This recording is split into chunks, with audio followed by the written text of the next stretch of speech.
Hey, Shalom, Yasharallah. First and foremost, I would like to give all glory, honor, and infinite praises to Yahweh, Bahashim, Yahweh Shai, Bahashim, Rakach Badash.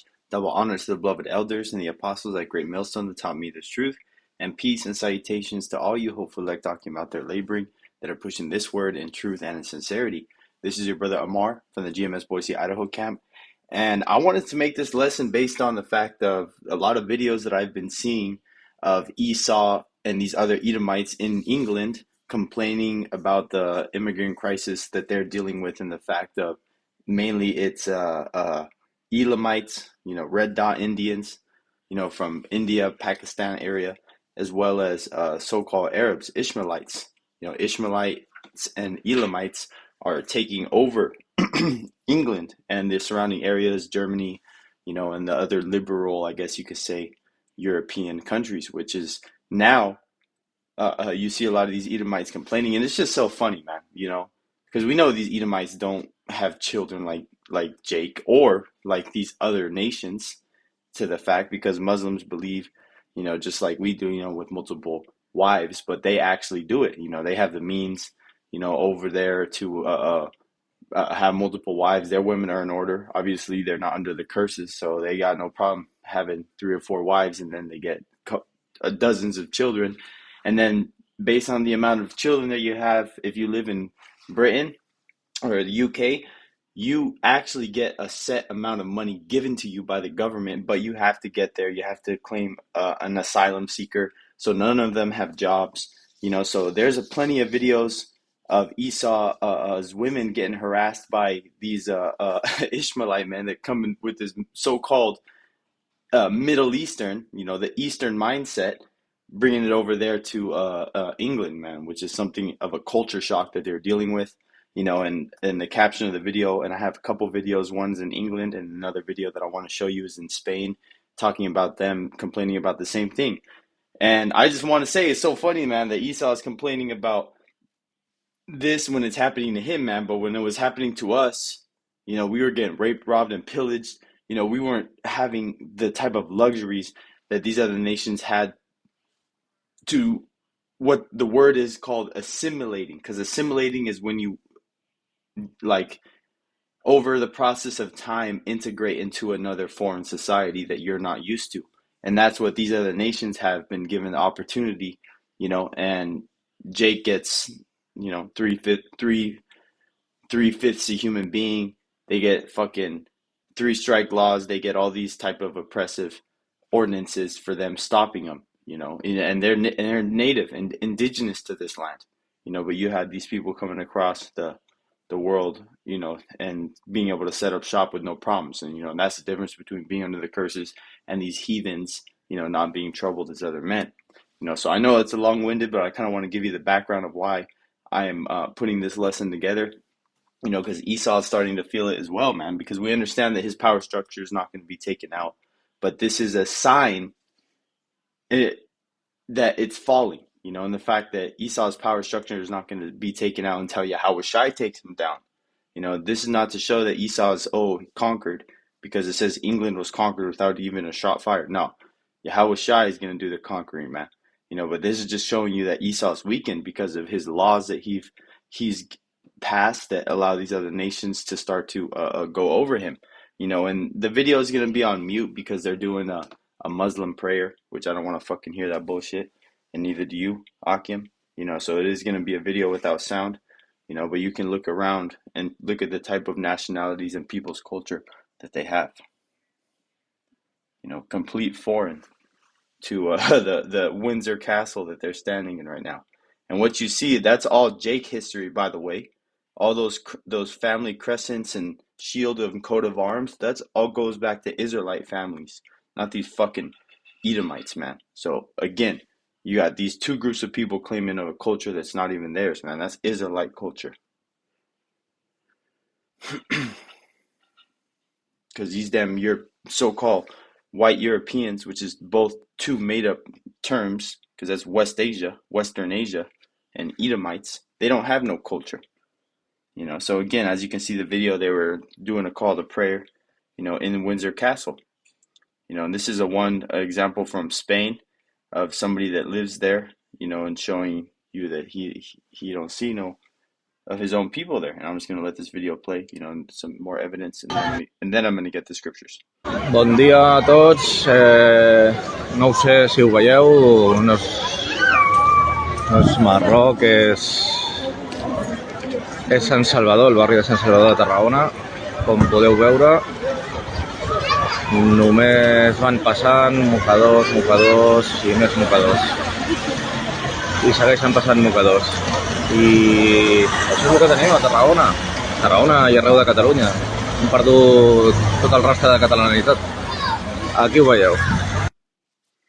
Hey man, the man could be Jake, but again, this is most likely, a Spanish-speaking Edomite.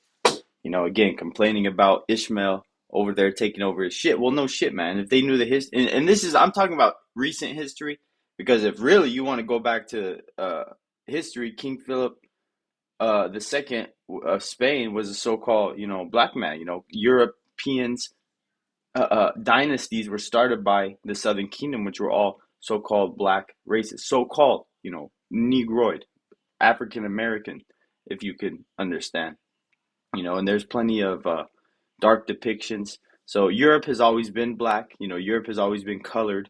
It's never been so-called white. Again, white is a made-up term for these Edomites so that they feel like they have some sort of culture or some sort of history when they've stolen the history, which from the Dark Ages was what it was called, is when Jake was ruling. They stole that from the Southern Kingdom Israelites, man, and whitewashed everything, knocked the noses off, statues.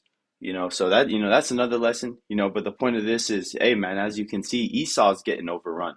And we know that Esau likes his lady boys, so he's for sure not having kids like Ishmael is, man. So again, I want to also add to the point that is also why things in these last days are going to get so violent. That's a point. I was meditating on that.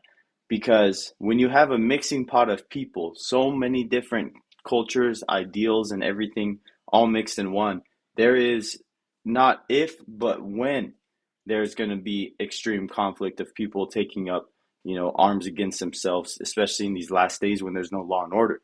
Man, you don't think those fucking local boys have been there drinking in the pub since they were, younger, and now got to see a bunch of brown faces and dirty ass Elamites and fucking ragheads walking around? You don't think that when that day comes, they're gonna go get the fucking butcher knives and brass knuckles, man? And hey, man, it's gonna be violent. And don't Ishmael's gonna get all wild too, because we know he's a wild man. So he's already right there. So he's gonna fucking do some jihad or some shit, man.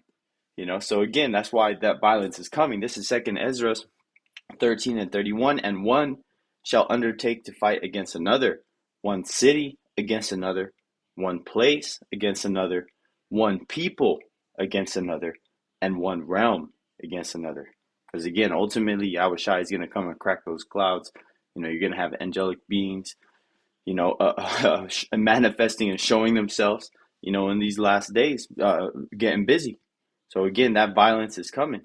And I want to get Isaiah 19:2, and I will set the Egyptians against the Egyptians, and they shall fight every one against his brother, and every one against his neighbor, city against city, and kingdom against kingdom. So again, man, it's going to show you that melting pot is not going to work. The way it should work is biblically, and how the Lord set up each nation having their own lands. Everyone has established borders. The Lord is for segregation. The Lord is for each having their own. And this integration, let's all try to make a universal society. It's not going to work, man. You have too many different types of people. And this is just going to show you that it's only going to lead to a violent uproar of people. And again, this is Matthew 24 and verse 7. For nation shall rise against nation, and kingdom against kingdom. And there shall be famines and pestilences and earthquakes in diverse places. So for nation against nation, these different people, again, all in the melting pot, because nation goes into nationality. The United Kingdom and Babylon the Great is one of those nations that pride themselves in being a mixed, I guess you could say, society. But that's only going to breed more conflict like it does. So-called racism in the world that you see around you when you have a bunch of different people with different views, man. It's inevitable. Birds of a feather, what do? They flock together. But if you are trying to, make a different bird, hey, you're gonna get a speckled bird. Then you're gonna be called an Israelite. No, I'm just joking. Because hey, man, only Israelite comes looking like all different nations. Well, everybody does because it's a tear. Because an Edomite goes into a Jake woman. It doesn't matter what color that baby is. That's a tear. If an Edomite puts a seed in that woman, vice versa. So again, man, this is a spiritual thing, but we understand that, hey, man, this is just gonna breed problems when you have that melting pot. But I wanted to have one more scripture to bring because, hey, man, Esau thinks that he was always going to have control, that these other nations were always going to be at the bottom, that he's always going to be on the top. And it's only that these other nations, as of recently, I guess you could say the last 80 years, that they've become world powers and have built up cities, built up their infrastructure, built up their economies, built up their people, built up their trade, their world reputation, and also their military. But now Esau's seeing this and he's getting worried, and that's why he's starting to complain now, about what's going down. But this is Psalms 49:11. Their inward thought is that their houses shall continue forever, and their dwelling places to all generations. They call their lands after their own names. So again, after Esau comes in and conquers a place, he thinks that it's always going to be like that, man. But we understand that Esau has one of the shortest reigns here on earth. Even though we understand that the world domination has only been given to two people, man.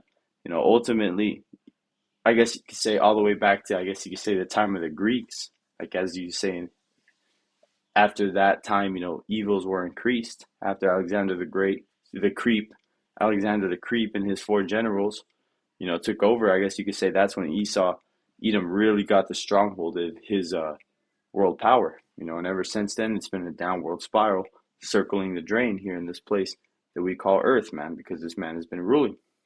So, as you can see, Esau's struggling. Just to recap, he's being overran in his own so-called native lands. As you can say, just a recent history being over there in Europe.